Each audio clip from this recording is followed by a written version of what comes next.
Hello all, welcome to the channel. In today's video, we are going to see how to fix the camera issue of not working in Windows 11.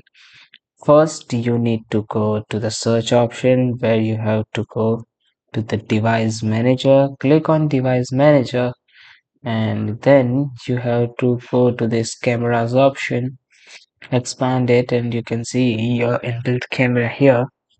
You just have to right click on it, then click on update driver where you just need to search automatically for drivers.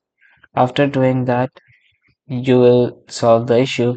But if it doesn't solve the issue, then again go to this option, right click on it, go to disable device and click on yes.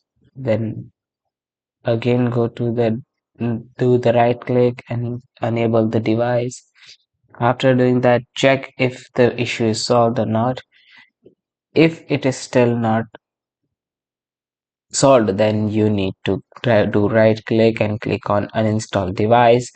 After uninstalling, you have to restart the device so it will reinstall the camera driver, so you will be able to again use your camera.